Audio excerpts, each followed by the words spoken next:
traveler. Under the cockpit seats, there are places for two 12-gallon fuel tanks.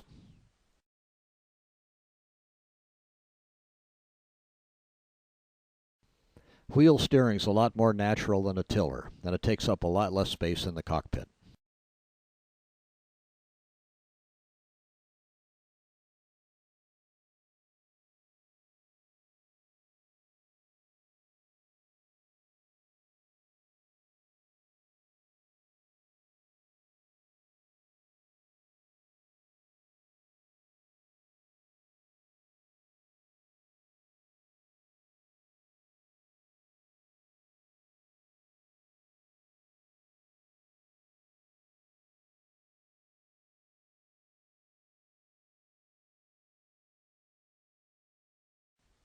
Here's the sunshade. There's lots of headroom, and the boat can be sailed and powered with it in this position. Unlike a centerboard, the daggerboard has no underwater pins that require maintenance, and there's no underwater drag from a large centerboard trunk. Unlike a centerboard, it can be removed while the boat's on its trailer or while in the water, and the housing takes up a lot less room in the cabin. The rudders can be raised and lowered from the cockpit. If you hit something while sailing, they'll kick up out of the way.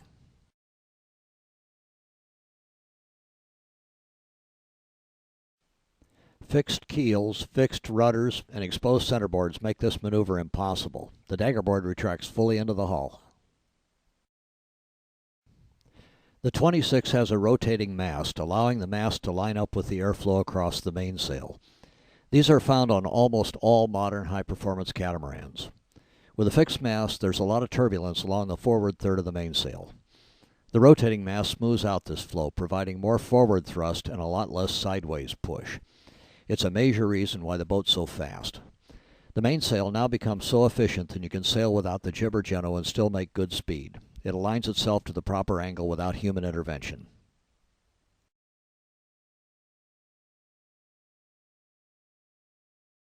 We use stay adjusters here because turnbuckles flex, bend, and occasionally fail as a result of the mast being raised and lowered. This is the boom fang. It's not essential, but it makes for much better sail shape and a lot more speed. The rudders and the motor turn together for exceptional control. The motor can be disconnected from the rudders to allow easy steering while sailing.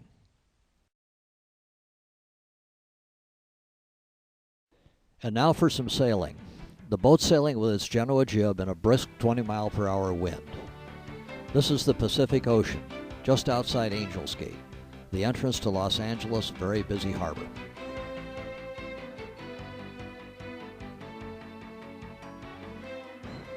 The rig's quite pretty, very efficient, and very strong.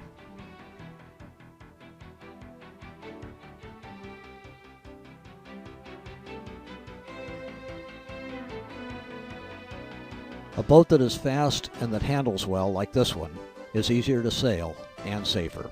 It will certainly yield greater long-term enjoyment than one that is slow and unresponsive. You can learn to sail in a single afternoon. Read our excellent sailing instruction manual as posted on our website. Choose a nice day with a light breeze when you don't have to get anywhere in particular. Turn on the engine and power around. Then put up the mainsail and let the wind provide some of the power. The engine will get you out of any tight spots. In a tug-of-war between the engine and the sails, the engine will win. After you see how it all works, try the jib. It's one of the easiest boats to sail that you will ever find.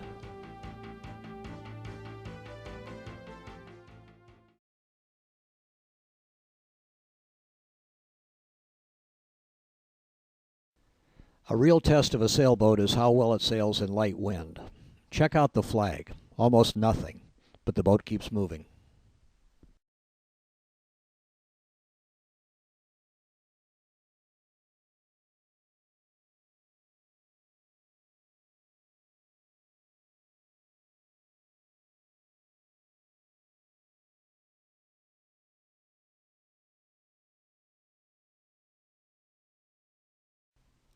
The price of the 26 is similar to the price of the best-selling full-size four-door cars delivered in California.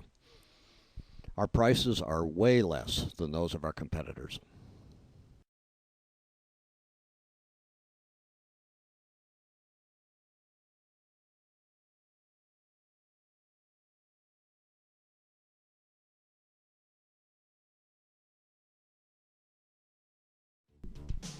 This is the boat sailing with the smaller jib.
Here's the boat sailing close into the wind in lumpy seas and tacking.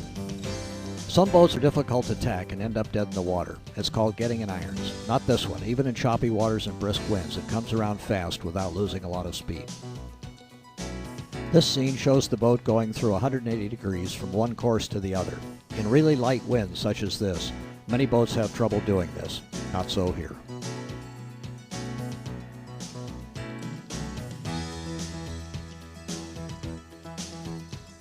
In extremely light wind, the boat still sails very well.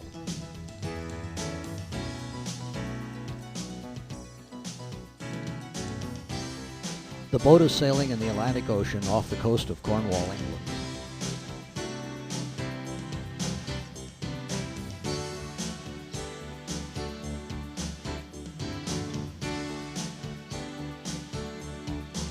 Here's a race between the new 26, the darker hull, and our previous boat, the 26X. The speed difference is the result of the rotating mast, somewhat more sail area, and the elimination of drag from the centerboard opening in the bottom of the 26X's hull.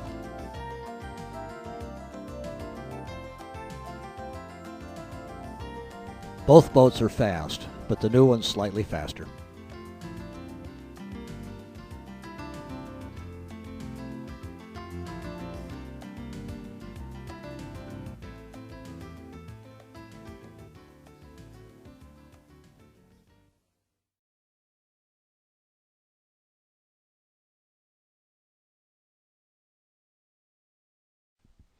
Here's a pair of our MacGregor 65s. These are among the fastest production sailboats ever built.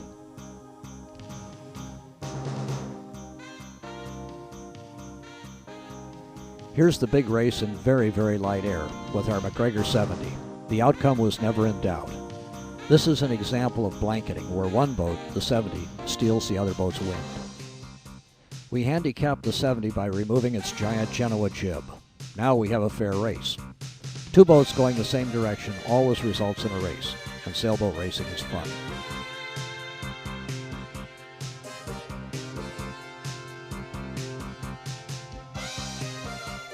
At low speed, you can use both the engine and the sails. When cruising at low speed in rough water, the sails keep the boat from rolling and give you a more comfortable trip. We are sailing fast and cheating. The engine's running. It's not smart to power at high speed with the sails up because your forward speed can create really strong winds that can overpower the boat. Since we're sailing in so close to a rocky and nasty jetty, we left the engine running at idle to get us out of any trouble, like having the wind quit.